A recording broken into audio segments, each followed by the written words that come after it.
Hello, അമ്മ മനസ്സിൻ്റെ പുതിയൊരു എപ്പിസോഡിലേക്ക് എല്ലാവർക്കും സ്വാഗതം. ചാനൽ ആദ്യമായിട്ട് കാണുന്നവരാണെങ്കിൽ ഒന്ന് സബ്സ്ക്രൈബ് ചെയ്തിട്ട് ലൈക്ക് ചെയ്യണേ. മേഘയുടെ ഫോണിലേക്ക് കോൾ വന്ന സമയത്ത് മേഘ എടുത്തു നോക്കുന്നുണ്ടായിരുന്നു. അപ്പോൾ അറിയാത്ത നമ്പർ എന്നായിട്ട് അവൾ വിചാരിക്കുന്നുണ്ട്. അൺനോൺ നമ്പർ ആണല്ലോ, എടുക്കണോ വേണ്ടയോ എന്നൊക്കെ ചിന്തിച്ചതിന് ശേഷമാണ് മേഘ കോൾ അറ്റൻഡ് ചെയ്യുന്നത്. പക്ഷേ വിളിച്ചത് വേറെ ആരും ആയിരുന്നില്ല, മഹേഷ് ആയിരുന്നു. മഹേഷ് മേഘ കോൾ അറ്റൻഡ് ചെയ്തപ്പോൾ തന്നെ പൊട്ടിച്ചിരിക്കുകയാണ്. മേഘക്കാണെങ്കിൽ ആരാ ചിരിക്കുന്നതെന്ന് മനസ്സിലാവുന്നില്ല. ഇതാരായിരിക്കും എന്നൊക്കെ അവളിങ്ങനെ ചിന്തിക്കുകയാണ്. അപ്പോൾ മഹേഷ് പറയുന്നുണ്ട്, ആഹാ എന്താ മാഡം, എൻ്റെ നമ്പറിൽ നിന്ന് വിളിക്കുന്ന സമയത്ത് കോൾ അറ്റൻഡ് ചെയ്യില്ല, പുതിയ നമ്പറിൽ നിന്ന് വിളിച്ചപ്പോൾ പെട്ടെന്ന് തന്നെ എടുത്തല്ലോ. മഹേഷാണ് കോളിലെ മറുതലക്കൽ നിന്ന് മനസ്സിലായത്. മേഘയ്ക്ക് ദേഷ്യം വന്നിട്ടുണ്ടായിരുന്നു. ഇങ്ങോട്ട് നോക്ക്, എനിക്ക് ഒരുപാട് ജോലിയുണ്ട്, ഇപ്പം എന്തിനാ നീ എന്നെ വിളിച്ചത്? അപ്പോൾ മഹേഷും കുറച്ച് ദേഷ്യത്തോടെയാണ് സംസാരിക്കുന്നത്. ഞാൻ ചോദിച്ച പണം നിങ്ങൾ എനിക്ക് തന്നിരുന്നെങ്കിൽ ഞാനെന്തിനാ വീണ്ടും വീണ്ടും നിങ്ങളെ വിളിച്ചുകൊണ്ടിരിക്കുന്നത്? പക്ഷേ മഹേഷിൻ്റെ ഭീഷണിയെ മേഘ വലിയ കാര്യമാക്കുന്നൊന്നുമില്ല. മഹേഷ് ചോദിക്കുന്നുണ്ട്, പറ എപ്പോഴാണ് എനിക്ക് എൻ്റെ പണം തരാൻ വേണ്ടി പോകുന്നത്? അപ്പോൾ മേഘ പുച്ഛത്തോടെ പറയാണ്, ഇങ്ങോട്ട് നോക്ക്, നീ ചോദിച്ച പണമൊന്നും ഞാൻ നിനക്ക് തരാൻ പോകുന്നില്ല. അത് കേട്ടത് മഹേഷിനും ദേഷ്യം വരികയാണ്. മേഘ പുല്ലുവിലയോടെ പറയുന്നുണ്ട്, നിന്നെക്കൊണ്ട് എന്താ ചെയ്യാൻ സാധിക്കുന്നതെന്ന് വെച്ചാൽ നീ ചെയ്തോ. ഓ അങ്ങനെയാണോ, ശരി, ഇപ്പം നിങ്ങൾ വീട്ടിൽ തന്നെയല്ലേ ഉള്ളത്? ഇനി ഒരു അരമണിക്കൂർ കൊണ്ട് ഞാൻ വീട്ടിൽ അങ്ങോട്ടേക്ക് വരാം. നിങ്ങൾ എന്നോട് സംസാരിച്ച എല്ലാ ഫോൺ റെക്കോർഡുകളും എൻ്റെ കയ്യിലുണ്ട്. അത് കേട്ടതും മേഘ ചെറുതായിട്ടൊന്ന് ഞെട്ടുന്നുണ്ട്. മഹേഷിൻ്റെ ഭീഷണി ഏൽക്കുന്നുണ്ടായിരുന്നു. അപ്പോൾ അവൻ മേഘയോട് പറയാണ്, നീ പറഞ്ഞിട്ടാണ് ഞാൻ എല്ലാ തെറ്റുകളും ചെയ്യാൻ ശ്രമിച്ചത്. നിങ്ങൾ ഒരാൾ പറഞ്ഞതുകൊണ്ട് മാത്രമാണ് ഞാൻ ചന്ദ്രികയും മലറിനെയും ശ്രീലങ്കയിലേക്ക് കടത്തിക്കൊണ്ടുപോയത്. ഇതിനെല്ലാറ്റിനും എൻ്റെ കയ്യിൽ തെളിവും ഉണ്ട്. മഹേഷ് പുച്ഛത്തോടെ പറയാണ്. അത് കേട്ടതും മേഘ ചെറുതായിട്ടൊന്ന് ഷോക്കാവുന്നുണ്ട്. മഹേഷ് തന്നെ ഭീഷണിപ്പെടുത്തുകയാണെന്ന് മേഘയ്ക്ക് മനസ്സിലാവുകയാണ്. അപ്പോൾ മഹേഷ് പറയുന്നുണ്ട്, നിങ്ങളെ വളരെ നല്ലൊരു സ്ത്രീയായിട്ടാണ് നിങ്ങളുടെ കുടുംബത്തിലുള്ള ചിലരെങ്കിലും ധരിച്ചു വച്ചിരിക്കുന്നത്. ഇനി കുറച്ചു നേരം കൊണ്ട് നിങ്ങളെക്കുറിച്ചുള്ള എല്ലാ സത്യങ്ങളും നിങ്ങളെ വീട്ടിലുള്ള എല്ലാവർക്കും മനസ്സിലാക്കാൻ സാധിക്കും. മഹേഷ് മേഘയോടുള്ള ദേഷ്യത്തോടെ കളിയാക്കിക്കൊണ്ടാണ് പറയുന്നത്. അതിനുശേഷം നിങ്ങളുടെ വീട്ടിലുള്ള വേലക്കാരി പോലും നിങ്ങളെ ബഹുമാനത്തോടെ നോക്കില്ല. മഹേഷിൻ്റെ ഭീഷണി കേൾക്കുന്ന സമയത്ത് മേഘയും വല്ലാതെ പരിഭ്രമിക്കുന്നുണ്ടായിരുന്നു. മേഘ മറുപടിയൊന്നും പറയാതെ നിൽക്കുന്നത് കേട്ടപ്പോൾ തന്നെ മഹേഷിന് മനസ്സിലായിട്ടുണ്ടായിരുന്നു അവൾക്ക് പേടി തട്ടിയിട്ടുണ്ടെന്ന്. അപ്പോൾ മഹേഷ് പറയുന്നുണ്ട്, മാഡം ഞാൻ അതോടെ നിർത്തില്ല. നിങ്ങളെക്കുറിച്ചുള്ള എല്ലാ തെറ്റുകളും ഞാൻ പോലീസ് സ്റ്റേഷനിൽ പോയിട്ട് തെറ്റുകളൊക്കെ എൻ്റെതാണെന്ന് പറയുകയും ആ കൂട്ടത്തിൽ ഇതെല്ലാം എന്നെ ചെയ്യാൻ പ്രേരിപ്പിച്ചത് നിങ്ങളാണെന്ന് പോലീസിൻ്റെ അടുത്ത് മൊഴി കൊടുക്കുകയും ചെയ്യും. ഞാൻ അനുഭവിക്കുന്ന ശിക്ഷ അത്രയും നിങ്ങൾക്കും ഞാൻ വാങ്ങിത്തരും. മാഡം എന്നെപ്പോലെ നിങ്ങളും ജയിലിൽ കമ്പി എണ്ണണം. മേഘയുടെ മറുപടിക്ക് കാത്തു നിൽക്കാതെ മഹേഷ് പറയുന്നുണ്ട്, അരമണിക്കൂർ കൊണ്ട് ഇതൊക്കെ നടക്കും മാഡം എന്ന് പറഞ്ഞിട്ടാണ് അവൻ കോള് കട്ട് ചെയ്യുന്നത്. പക്ഷേ മഹേഷിൻ്റെ മുഴുവൻ സംസാരം കഴിഞ്ഞപ്പോഴേക്കും മേഘ നന്നായിട്ട് പേടിച്ചിട്ടുണ്ടായിരുന്നു. മഹേഷ് കട്ടാക്കിയ ഫോണിലേക്ക് നോക്കിയിട്ട് മേഘ പേടിയോടെ നിൽക്കുകയാണ്. അപ്പോൾ മഹേഷ് ചിന്തിക്കുന്നുണ്ട്, ഇനി അങ്ങോട്ട് ഇവളെ വെറുതെ വിടാൻ പാടില്ല. മഹേഷ് വണ്ടിയെടുത്ത് അവിടുന്ന് പുറപ്പെടുകയാണ്. ആ സമയത്ത് മേഘ പേടിയോടെയും പരിഭ്രമത്തോടെയും ചിന്തിക്കുന്നുണ്ട്, അയ്യോ മഹേഷ് വന്ന് സത്യങ്ങളൊക്കെ എല്ലാവരോടും വിളിച്ചു പറഞ്ഞു കഴിഞ്ഞാൽ ജാനകി അമ്മായിക്ക് എൻ്റെ മേലുണ്ടായിരുന്ന മതിപ്പും വിശ്വാസവും ഒക്കെ നഷ്ടപ്പെടുമല്ലോ. അവൻ ഈ വീട്ടിൽ വരാനേ പാടില്ല. എങ്ങനെയെങ്കിലും അവൻ്റെ വരവ് തടുക്കണമല്ലോ. എന്താ ചെയ്യുക? ആ, ശരവണൻ അച്ഛനെ ഫോൺ വിളിക്കാം എന്ന് പറഞ്ഞിട്ട് അവളുടെ അച്ഛനെ കോൾ ചെയ്യാണ്. ആ സമയത്ത് അയാൾ ബൈക്കിലാണ് ഉണ്ടായിരുന്നത്. അയാൾ ഫോൺ എടുത്ത് നോക്കുന്ന സമയത്ത് മേഘയുടെ കോളാണ്. ഇതെന്തിനായിരിക്കും മേഘ ഈ സമയത്ത് വിളിക്കുന്നത്? അയാളും ചെറിയൊരു പരിഭ്രമത്തോടെയാണ് കോൾ അറ്റൻഡ് ചെയ്യുന്നത്. എന്താ മോളെ പറ. അപ്പോൾ മേഘ വല്ലാത്ത ഭയത്തോടെയാണുള്ളത്. മഹേഷ് വിളിച്ചതും വീട്ടിലേക്ക് വരുന്നു പറഞ്ഞ് ഭീഷണിപ്പെടുത്തിയതും എല്ലാ സത്യങ്ങളും എവിഡൻസ് അടക്കം എല്ലാവർക്കും കാണിച്ചു കൊടുക്കുമെന്ന് പറഞ്ഞതൊക്കെ മേഘ ശരവണനോട് പറയുകയാണ്. കേൾക്കുന്ന സമയത്ത് ശരവണന് മഹേഷിനെ കൊല്ലാനുള്ള ദേഷ്യം ഉണ്ടായിരുന്നു. അതിനുശേഷം മേഘ പറയുന്നുണ്ട്, എന്തെങ്കിലും ചെയ്യണം അച്ഛാ, എത്രയും പെട്ടെന്ന് എന്തെങ്കിലും ചെയ്യണം, അവനിവിടെ വരാൻ പാടില്ല. അപ്പോൾ മകളുടെ സങ്കടം അറിഞ്ഞിട്ട് ശരവണനും പറയുന്നുണ്ട്, നീ വിഷമിക്കേണ്ട, ഞാൻ ചെയ്തോളാം. അയാൾ മേഘയെ സമാധാനിപ്പിച്ച് കോള് കട്ട് ചെയ്യാണ്. ആ സമയത്ത് മഹേഷ് ബൈക്കും കൊണ്ട് മേഘയുടെ വീട്ടിലേക്ക് വരുന്നുണ്ടായിരുന്നു. മേഘ വല്ലാതെ പേടിയോടെയാണ് നിൽക്കുന്നത് മഹേഷ് വരുന്നത് ആലോചിച്ചിട്ട്. ആ സമയത്ത് ശരവണൻ മറ്റൊരാളെ കോൾ ചെയ്തിട്ട് ചില കാര്യങ്ങളൊക്കെ പദ്ധതി ഇടുന്നുണ്ടായിരുന്നു. അങ്ങനെ അല്പസമയം കൂടെ കഴിഞ്ഞ സമയത്ത് ശരവണൻ കുറച്ചൊരു കൊട്ടേഷൻ ഗ്യാങ്ങിൻ്റെ അടുത്തെത്തുകയാണ്. അവരെല്ലാവരും ഓട്ടോയിൽ മഹേഷിനെ വെയിറ്റ് ചെയ്യുകയാണ്. ആ സമയത്ത് അങ്ങോട്ട് തന്നെയാണ് മഹേഷ് വരുന്നതും. അപ്പോൾ ശരവണൻ ഗുണ്ടകളോട് പറയുന്നുണ്ട്, കുറച്ചു നേരം കൂടെ വെയിറ്റ് ചെയ്താൽ മതി, അവനിപ്പോൾ ഇങ്ങോട്ടേക്ക് വരും. പറഞ്ഞത് പ്രകാരം മഹേഷ് കുറച്ച് സമയം കഴിഞ്ഞപ്പോൾ അതുവഴി വരുന്നുണ്ടായിരുന്നു. അപ്പോൾ ശരവണൻ ഗുണ്ടകൾക്ക് കാണിച്ചു കൊടുക്കുകയാണ്, അതാ അങ്ങോട്ട് നോക്ക്, ആ വരുന്നില്ലേ, അവനാണ് ആള്. അവനാണ് അടിച്ചിടടാ എന്ന് പറയുന്ന സമയത്ത് അവർ ഓട്ടോ കൊണ്ട് മുന്നോട്ടേക്ക് പോയിട്ട് മഹേഷിൻ്റെ ബൈക്കിൽ തട്ടുകയാണ്. അപ്പോൾ മഹേഷ് അവിടെ നിലത്ത് വീണിട്ടുണ്ടായിരുന്നു ബൈക്ക് മറിഞ്ഞിട്ട്. മഹേഷിനാണെങ്കിൽ അവരാരെയും പരിചയമില്ലാത്തതുകൊണ്ട് മഹേഷ് ചോദിക്കുന്നുണ്ട്, ഏയ് നിങ്ങളൊക്കെ ആരാ? ശരവണൻ വേഗം മുഖത്ത് മാസ്ക് ഇട്ടിട്ട് ഗുണ്ടകളോട് പറയുന്നുണ്ട്, ആ അടിക്ക് അടിക്ക് അടിക്ക് കൊല്ലുന്നൊക്കെ പറയുന്നുണ്ട്. അപ്പോൾ മഹേഷിനാണെങ്കിൽ ഒന്നും മനസ്സിലാവുന്നില്ല. അവർ ഓട്ടോയിൽ നിന്നിറങ്ങി അത്രയും 4 ആൾക്കാർ ചേർന്നിട്ട് മഹേഷിനെ പൊതിരെ തല്ലുകയാണ്. ഓട്ടോയിൽ ഇരുന്നിട്ട് ശരവണൻ ഇങ്ങനെ വിളിച്ചു പറയുന്നുണ്ട്, തല്ല് തല്ല് എന്നൊക്കെ വിളിച്ചു പറയുന്നുണ്ട്. അവരാണെങ്കിൽ തലങ്ങും വിലങ്ങും മഹേഷിനിട്ട് പൊതിരെ തല്ലുകയാണ്. എന്തിനാണ് തല്ല് കൊള്ളുന്നതെന്ന് പോലും മഹേഷിന് മനസ്സിലാവുന്നുണ്ടായിരുന്നില്ല. കുറേ തല്ല് കൊണ്ടതിന് ശേഷം മഹേഷും തിരിച്ചവരെ തല്ലുന്നുണ്ടായിരുന്നു. അപ്പോൾ അതിലൊരുത്തൻ അവിടെ താഴേക്ക് വീഴാണ്. അവൻ നേരെ അവൻ്റെ പോക്കറ്റിൽ നിന്നും കത്തിയെടുക്കുന്ന സമയത്ത് ശരവണൻ മോട്ടിവേഷൻ കൊടുക്കുകയാണ്. ആ എഴുന്നേക്ക്, പോയിട്ട് അവനെ കുത്ത് കുത്ത് എന്നൊക്കെ പറയുന്നുണ്ട്. അങ്ങനെ ബാക്കിയുള്ള ആൾക്കാരൊക്കെ മഹേഷിനെ പിടിച്ചു വെക്കുന്ന സമയത്ത് അവൻ മഹേഷിനെ കുത്താൻ വേണ്ടി കത്തിയെടുത്തിട്ട് പോവാണ്.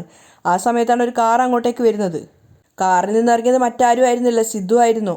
ഒരു ചെറുപ്പക്കാരനെ 4-5 ആൾക്കാർ ചേർന്ന് തല്ലുന്നത് കണ്ടപ്പോൾ സിദ്ധു ശബ്ദം എടുത്തിട്ട് ചോദിക്കുകയാണ്, ഏയ് എന്തിനാണ് അയാൾ ഇങ്ങനെ എല്ലാവരും ചേർന്ന് തല്ലുന്നത്? ആ സമയത്താണ് മഹേഷിനെ കുത്താൻ വേണ്ടിയിട്ട് മറ്റേയാൾ കത്തിയും കൊണ്ട് വന്നിട്ടുണ്ടായിരുന്നത്. സിദ്ധുവിൻ്റെ ശബ്ദം കേട്ടതും ശരവണനടക്കം എല്ലാവരും അങ്ങോട്ടേക്ക് നോക്കുകയാണ്. സിദ്ധുവിനെ കണ്ടപ്പോൾ തന്നെ ശരവണന് പേടിയായിട്ടുണ്ടായിരുന്നു. അയ്യോ ഇവനോ? ഞാനാണ് ആൾക്കാരെ വിട്ടിട്ട് മഹേഷിനെ തല്ലാൻ വേണ്ടി പറഞ്ഞതെന്ന് ഇവന് മനസ്സിലായി കഴിഞ്ഞാൽ പ്രശ്നം വേറെ റൂട്ടിലേക്കാണ് പോവുക. ഉടനെ ഇവിടുന്ന് എസ്കേപ്പ് ആവുന്നതാണ് നല്ലത്.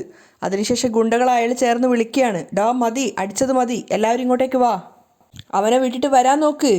ശരവണൻ വിളിച്ചത് പ്രകാരം 4-5 ഗുണ്ടകൾ ചേർന്നിട്ട് തിരിച്ച് ഓട്ടോയിലേക്ക് കയറുകയാണ്. സിദ്ധു ആണെങ്കിൽ അങ്ങോട്ടേക്ക് ഓടി വരുന്നുണ്ടായിരുന്നു. പക്ഷേ സിദ്ധു ഓടി അടുത്തെത്തിയപ്പോഴേക്ക് ഓട്ടോ എടുത്തിട്ട് അവരെല്ലാവരും രക്ഷപ്പെട്ടു പോയിട്ടുണ്ടായിരുന്നു. സിദ്ധു കുറച്ചു നേരം അവരുടെ പിന്നാലെ ഓടിയെങ്കിലും പിന്നെ തിരിച്ചു വന്നിട്ട് മഹേഷിൻ്റെ അടുത്തേക്ക് വന്നിട്ട് അവനെ വിളിച്ചെണീപ്പിക്കുകയാണ്. മഹേഷാണ് തല്ലുകൊണ്ട് കിടക്കുന്നതെന്ന് സിദ്ധുവിന് അറിയില്ലായിരുന്നു. അതുകൊണ്ട് സിദ്ധു പറയുന്നുണ്ട്, സാർ എഴുന്നേക്ക് സാർ എന്നൊക്കെ പറയുകയാണെങ്കിലും മഹേഷിന് ഒരുപാട് തല്ലുകൊണ്ടത് കാരണം അവന് ബോധം നഷ്ടപ്പെട്ടൊരവസ്ഥയിൽ പോലെയാണ് ഉള്ളത്. അതായത് ഒരു സ്വയബോധം ഉണ്ടായിരുന്നില്ല. അപ്പോൾ മഹേഷിനെ തിരിച്ചിട്ട സമയത്താണ് സിദ്ധു കാണുന്നത് തല്ലുകൊണ്ടത് മഹേഷിനാണെന്ന്. ഏയ് നീയാണോ ഇത്? മഹേഷിനോട് ചോദിക്കുകയാണ് സിദ്ധു. എന്നിട്ട് അവനെ പിടിച്ച് എഴുന്നേൽപ്പിക്കുന്നുണ്ടായിരുന്നു. അവനെ പിടിച്ച് എഴുന്നേൽപ്പിച്ച ശേഷം സിദ്ധു അവനോട് ചോദിക്കുന്നുണ്ട്, ഏയ് മഹേഷ്, എന്തിനാ അവർ നിന്നിങ്ങനെ തല്ലുന്നത്? അപ്പോൾ മഹേഷും നാവ് കുഴഞ്ഞുകൊണ്ട് പറയുന്നുണ്ട്, സാർ ഇതൊക്കെ ഞാൻ ചെയ്ത തെറ്റിൻ്റെ ശിക്ഷയാണ് സാർ, അതുകൊണ്ടാണ് നടുറോഡിലിട്ടിട്ട് എന്നെ ഇങ്ങനെ തല്ലുന്നത്. അവനങ്ങനെ പറഞ്ഞതിൻ്റെ അർത്ഥം എന്താണെന്ന് സിദ്ധുവിന് നന്നായിട്ട് അറിയായിരുന്നു. എന്നിട്ടും സിദ്ധു അവനെ പിടിവിടുന്നുണ്ടായിരുന്നില്ല. അപ്പോൾ മഹേഷ് പറയുന്നുണ്ട്, ഞാൻ ചെറിയ തെറ്റുകളൊന്നും അല്ലല്ലോ ചെയ്തത്, അപ്പോൾ അതിനുള്ള ശിക്ഷയൊക്കെ അനുഭവിക്കണ്ടേ? ആദ്യം എഴുന്നേക്ക്, നമുക്ക് ഹോസ്പിറ്റലിൽ പോവാം എന്നിട്ട് പറഞ്ഞിട്ട് മഹേഷിനെ പിടിച്ച് എഴുന്നേൽപ്പിക്കാൻ ശ്രമിക്കുന്നുണ്ട്. പക്ഷേ മഹേഷിന് എഴുന്നേൽക്കാൻ സാധിക്കുന്നില്ല. അവൻ്റെ കാലുകളൊക്കെ വേച്ച് പോവുകയാണ്. അവൻ പറയുന്നുണ്ട്, എനിക്ക് എഴുന്നേൽക്കാൻ സാധിക്കുന്നില്ല സാർ, എനിക്ക് വയ്യ സാർ, എനിക്ക് നിൽക്കാൻ സാധിക്കുന്നില്ല സാർ, സാറൊരു പുണ്യം ചെയ്യാമോ? എന്നെ ഏതെങ്കിലും ഒരു ഹോസ്പിറ്റലിലൊന്ന് എത്തിക്കാമോ? ശരി മഹേഷ് വാ എന്ന് പറഞ്ഞിട്ട് സിദ്ധു കാറിൻ്റെ അടുത്തേക്ക് കൊണ്ടുപോകുമ്പോൾ മഹേഷ് താങ്ക്സ് ഒക്കെ പറയുന്നുണ്ട്. അങ്ങനെ മഹേഷിനെ കാറിൻ്റെ പിൻസീറ്റിലാക്കി ഇരുത്തിയിട്ട് സിദ്ധു കാർ എടുക്കുകയാണ്. സിദ്ധു കാർ എടുക്കുന്നതിനിടയിൽ മഹേഷിനെ തിരിഞ്ഞു നോക്കുന്നുണ്ടായിരുന്നു. മഹേഷിൻ്റെ അവസ്ഥ കുറച്ച് പരിതാപകരമായിരുന്നു. ഒരുപാട് തല്ലുകൊണ്ടിട്ട് അവൻ ആകെ ക്ഷീണിതനായിട്ടാണ് ഉണ്ടായിരുന്നത്. അപ്പോൾ സിദ്ധു അവനെ ആശ്വസിപ്പിക്കുന്നുണ്ട്, മഹേഷ് കുറച്ചൊന്ന് സമാധാനത്തോടെ നിൽക്ക്, ഇപ്പോൾ ഹോസ്പിറ്റലിൽ എത്തും, എത്രയും പെട്ടെന്ന് ഹോസ്പിറ്റലിൽ എത്താം. അപ്പോൾ മഹേഷ് സങ്കടത്തോടെയും പശ്ചാത്താപത്തോടെയും സിദ്ധുവിനോട് പറയുന്നുണ്ട്, സർ എന്നോട് ക്ഷമിക്കണം സർ, പണം തരുന്നവരുടെ സംസാരം കേട്ട് നിങ്ങൾക്കും നിങ്ങളുടെ കുടുംബത്തിനും ഞാൻ ഒരുപാട് ദ്രോഹം ചെയ്തിട്ടുണ്ട് സർ. സിദ്ധു ഒന്നും പറയുന്നില്ല. കാരണം ആ ഒരു സമയത്ത് മഹേഷിനെ വേദനിപ്പിക്കേണ്ടെന്നായിരുന്നു അവൻ്റെ തീരുമാനം. അപ്പോൾ മഹേഷ് പശ്ചാത്താപത്തോടെ ഇങ്ങനെ ഓരോന്ന് പറഞ്ഞുകൊണ്ടേ ഇരിക്കുകയാണ്. ഞാൻ ചെയ്ത തെറ്റിനുള്ള ശിക്ഷയാണ് സാർ ഞാനിപ്പോൾ അനുഭവിച്ചുകൊണ്ടിരിക്കുന്നത്. അവൻ കഥപ്പോടെയാണ് സംസാരിക്കുന്നത്. അപ്പോൾ സിദ്ധു വിഷയം മാറ്റിക്കൊണ്ട് ചോദിക്കുകയാണ്, അതൊക്കെ അവിടെ നിൽക്കട്ടെ മഹേഷ്, എനിക്ക് മനസ്സിലാവാത്തത് നിന്നെ തല്ലിയവർക്കും നിനക്കും തമ്മിൽ എന്താ പ്രശ്നം? അപ്പോൾ നാവ് കുഴഞ്ഞുകൊണ്ട് മഹേഷ് പറയുന്നുണ്ട്, സാർ എന്നെ തല്ലിയവരെല്ലാം മേഘ മാഡത്തിൻ്റെ ആൾക്കാരാണ് സാർ. അതെന്തിനാ മഹേഷ്? മേഘ നിന്നെ ആളെ വെച്ച് അടിക്കാൻ മാത്രം? നിങ്ങൾ രണ്ടുപേരും ഓൾറെഡി കൂട്ടുകാരാണല്ലോ. സിദ്ധുവിന് കാര്യം മനസ്സിലാവുന്നില്ല. അപ്പോൾ മഹേഷ് പറയുന്നുണ്ട്, അതൊക്കെ മുൻപ് സാർ, ഇപ്പം അങ്ങനെയല്ല. സിദ്ധു ചോദിക്കുകയാണ്, മഹേഷ് നീ എന്തൊക്കെയാ പറയുന്നത്? കുറച്ച് മനസ്സിലാവുന്ന രീതിയിൽ പറയൂ. അപ്പോഴേക്കും മഹേഷ് ആകെ കൂടെ ക്ഷീണിച്ച് ഛർദ്ദിക്കാൻ വരുന്ന അവസ്ഥയിലായിട്ടുണ്ടായിരുന്നു. അവൻ കുഴഞ്ഞു താഴത്തേക്ക് വീഴാൻ വേണ്ടി പോവുകയാണ്. അപ്പോൾ അത് കണ്ടപ്പോൾ സിദ്ധുവിനും ആകെ വല്ലായ്മയാവുന്നുണ്ട്. സിദ്ധു ചോദ്യം തിരിച്ചെടുത്ത പോലെ നിൽക്കുകയാണ്. അപ്പോൾ മഹേഷ് തന്നെ പറയുന്നുണ്ട്, നിങ്ങളോട് പറയുന്നതിന് എന്താ സർ, എല്ലാ കാര്യങ്ങളും ഞാൻ പറയാം. എന്നെ മേഘ ജോലിക്ക് ചേർത്തത് തന്നെ ചന്ദ്രികയിൽ നിന്നും നിങ്ങളെ വേർപിരിക്കാൻ വേണ്ടിയിട്ടാണ് സർ. അത് സിദ്ധുവിന് പുതിയൊരു അറിവായിരുന്നു. മേഘ മഹേഷിനെ വിളിച്ച കാര്യങ്ങളൊക്കെ അവൻ ഓർത്തെടുക്കുകയാണ്. എന്നിട്ട് അവൻ സിദ്ധുവിനോട് പറയുന്നുണ്ട്, ഞാൻ എൻ്റെ ജീവിതവും നോക്കി വേറൊരുത്തിയെ കല്യാണം കഴിച്ച് സന്തോഷത്തോടെയും സമാധാനത്തോടെയും ജീവിക്കുകയായിരുന്നു. അപ്പോഴാണ് മേഘ മേഡം എന്നെ വിളിച്ചിട്ട് പറഞ്ഞത്, നീ ചന്ദ്രികയുടെ കൂടെ ജീവിക്കണം, അങ്ങനെ ജീവിച്ചാൽ നിനക്ക് ലൈഫ് ടൈം സെറ്റിൽമെൻറ്റിനുള്ള പൈസ ഞാൻ തരാമെന്ന് പറഞ്ഞു. മഹേഷ് നാവ് കുഴഞ്ഞുകൊണ്ട് സിദ്ധുവിനോട് സത്യങ്ങളൊക്കെ വിളിച്ചു പറയുകയാണ്. ചന്ദ്രിക എൻ്റെ കൂടെ പിറന്ന ഒരു സഹോദരിയെ പോലെയാണ്. അവളുടെ ജീവിതം നന്നാവണമെന്ന് കരുതിയിട്ടാണ് ഞാൻ ഈ പറയുന്നത്. നീ അവളുടെ കൂടെ ജീവിക്കണം എന്നൊക്കെയാണ് മേഘ മേഡം എന്നോട് പറഞ്ഞത്. സിദ്ധുവിന് മഹേഷ് പറയുന്ന കാര്യങ്ങളൊക്കെ പുതിയ പുതിയ അറിവുകളായിരുന്നു. അവനൊന്നും മറുപടി പറയാതെ കേട്ട് നിൽക്കുകയാണ്. അപ്പോൾ മഹേഷ് മേഘ പറഞ്ഞതൊക്കെ ഓർത്തെടുത്തുകൊണ്ടാണ് പറയുന്നത്. അവരുടെ സംസാരം കേൾക്കുമ്പോൾ വളരെ നല്ലൊരു സ്ത്രീയായിട്ടാണ് എനിക്ക് തോന്നിയത് സർ. അതുകൊണ്ട് തന്നെ അവർ പറഞ്ഞതൊക്കെ ഞാൻ വിശ്വസിച്ചു. മേഘ മേഡം പറഞ്ഞത് കേട്ടിട്ടാണ് ഞാൻ വീണ്ടും ചന്ദ്രികയെ കല്യാണം കഴിക്കണമെന്ന് ആഗ്രഹിച്ചത്. ചന്ദ്രികയെയും മലറിനെയും തട്ടിക്കൊണ്ടുപോയി ശ്രീലങ്കയിൽ വെച്ച് കല്യാണം നടത്തണമെന്ന് മേഘ മേഡാണ് എന്നോട് പറഞ്ഞത്. മഹേഷ് പറയുന്ന കാര്യങ്ങൾ കേട്ട് സിദ്ധു അതിശയിച്ചിട്ടാണ് നിൽക്കുന്നത്. അപ്പോൾ മഹേഷ് പറയുന്നുണ്ട്, ഞാൻ വിചാരിച്ചത് ചന്ദ്രികയോടുള്ള സ്നേഹം കൊണ്ടാണ് മേഘ മേഡം ഇങ്ങനെയൊക്കെ പറയുന്നതെന്നാണ്. പക്ഷേ പിന്നീടാണ് എനിക്ക് മനസ്സിലായത്, മേഘ മേഡം നിങ്ങളുടെ കൂടെ ജീവിക്കാൻ വേണ്ടിയിട്ടാണ്, നിങ്ങളെയും ചന്ദ്രികയും വേർപിരിക്കാൻ വേണ്ടിയിട്ടാണ് എന്നെ ഇതിനിടയിലേക്ക് വലിച്ചിഴച്ചതെന്ന്.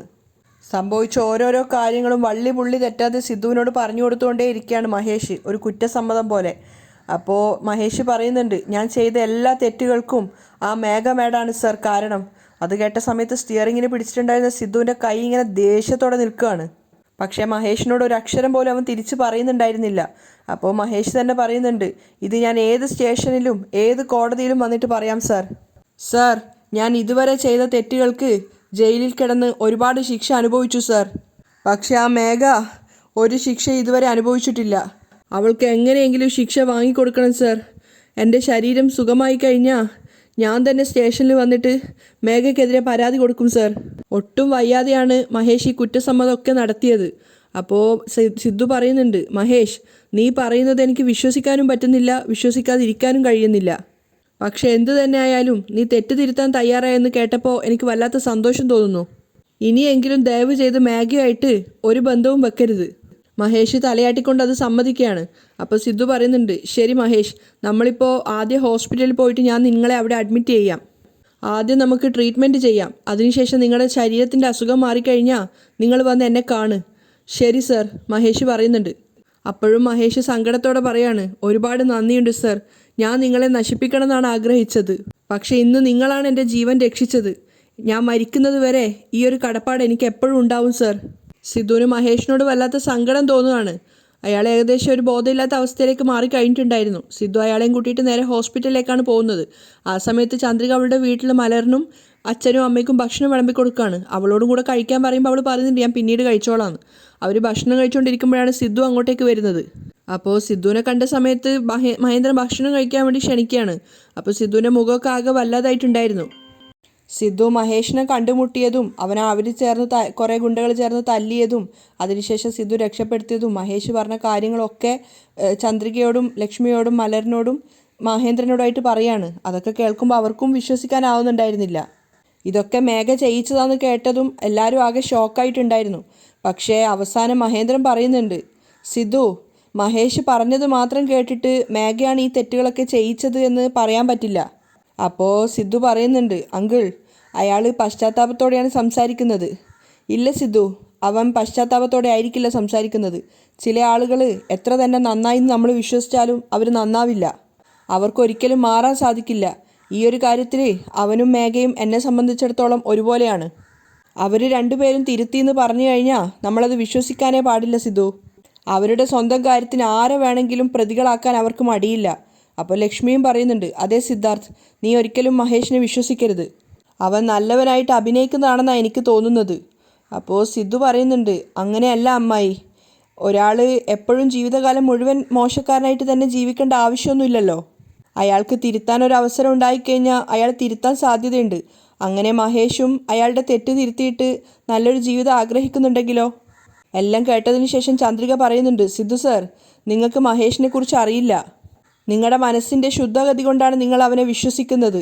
തീർച്ചയായിട്ടും മഹേഷ് ഇതിൻ്റെ പിന്നിൽ എന്തെങ്കിലും ഒരു കളിയുണ്ടാവും. എന്തായാലും അവൻ പറയുന്നത് പൂർണ്ണമായും നിങ്ങൾ കണ്ണടച്ച് വിശ്വസിക്കേണ്ട. അപ്പോൾ പിന്നെ സിദ്ധാർത്ഥിനും ആകെ ഒരു സംശയമാവുകയാണ്. കുറച്ചു നേരത്തിന് ശേഷം ചന്ദ്രിക പറയുന്നുണ്ട്, എന്തായാലും കുഴപ്പമില്ല, നിങ്ങൾ കൈ കഴുകി വാ, ഭക്ഷണം കഴിക്കാം. സിദ്ധു കൈ കഴുകി വന്ന് ഭക്ഷണം കഴിക്കാനിരുന്നെങ്കിലും അവന് ഭക്ഷണം കഴിക്കാൻ സാധിക്കുന്നുണ്ടായിരുന്നില്ല. എന്തോ ഒരു വല്ലാത്ത സങ്കടം തോന്നുകയാണ്. അതുപോലെ തന്നെ ഒരു മാനസികാവസ്ഥയിലാണ് ചന്ദ്രികയും മഹേന്ദ്രനും ലക്ഷ്മിയൊക്കെ ഉണ്ടായിരുന്നത്.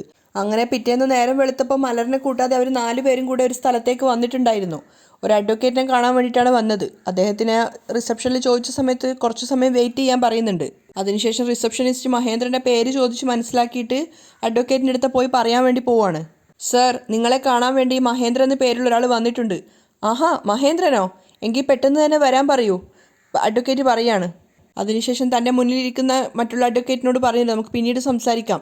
എന്നിട്ട് അവരെ പുറത്തേക്ക് വിടുകയാണ്. റിസപ്ഷനിസ്റ്റ് വന്നിട്ട് മഹേന്ദ്രനോട് പറയുന്നുണ്ട് സാറിനോട് അകത്തേക്ക് പോകാൻ പറഞ്ഞിട്ടുണ്ട്. അങ്ങനെ അവർ 4 പേരും കൂടെ അകത്തേക്ക് പോവാണ്. മഹേന്ദ്രനെ കണ്ടപ്പോൾ അയാൾ പരിചയമൊക്കെ പുതുക്കുകയാണ്. അതിനുശേഷം ചന്ദ്രികയെ സിദ്ധുവിനെ നോക്കിക്കൊണ്ട് ചോദിക്കുന്നുണ്ട്, മഹേന്ദ്രൻ ഇതാരാണെന്ന് പറഞ്ഞില്ലല്ലോ? ഇതെൻ്റെ മകളാണ് ചന്ദ്രിക, ഇതെൻ്റെ മരുമകൻ സിദ്ധാർത്ഥ്. അത് കേട്ട സമയത്ത് സിദ്ധാർത്ഥിനോട് ചന്ദ്രികയോട് അയാൾ സന്തോഷത്തോടെ ഇരിക്കാൻ വേണ്ടി പറയാണ്. പിന്നെ മഹേന്ദ്രനോട് ചോദിക്കുന്നുണ്ട്, എന്താ മഹേന്ദ്ര പെട്ടെന്ന് ഇങ്ങോട്ടേക്ക്, എന്തെങ്കിലും അത്യാവശ്യ കാര്യമുണ്ടോ? അതെ, വലിയൊരു പ്രശ്നമുണ്ട്. എന്തു പറ്റി? എൻ്റെ വളർത്തുമകൾ മേഘ എൻ്റെ ഭാര്യ ലക്ഷ്മിയെ പറ്റിച്ചിട്ട് ഞങ്ങളുടെ സ്വത്തുക്കളൊക്കെ എഴുതി വാങ്ങി. അത് കേട്ടതും അദ്ദേഹത്തിന് അതിശയാവുകയാണ്. അദ്ദേഹം ലക്ഷ്മിയെയും സിദ്ധാർത്ഥിനെയും ചന്ദ്രികയൊക്കെ മാറി മാറി നോക്കുന്നുണ്ട്. എന്നിട്ട് വീണ്ടും മഹേന്ദ്രനോട് പറയാണ്, വാട്ട്? എനിക്ക് മനസ്സിലാവുന്ന രീതിയിൽ ഒന്നുകൂടെ പറഞ്ഞു തരാമോ? അപ്പം മഹേന്ദ്രൻ ലക്ഷ്മിയോട് പറയുന്നുണ്ട്, ലക്ഷ്മി നീ തന്നെ പറഞ്ഞു കൊടുക്ക്. എല്ലാവരും ലക്ഷ്മിയുടെ മുഖത്തേക്ക് നോക്കുകയാണ്. അവരുടെ കണ്ണുകളൊക്കെ നിറഞ്ഞിട്ടുണ്ടായിരുന്നു. അവിടെയാണ് ഇന്നത്തെ എപ്പിസോഡ് വൈൻഡപ്പ് ചെയ്യുന്നത്.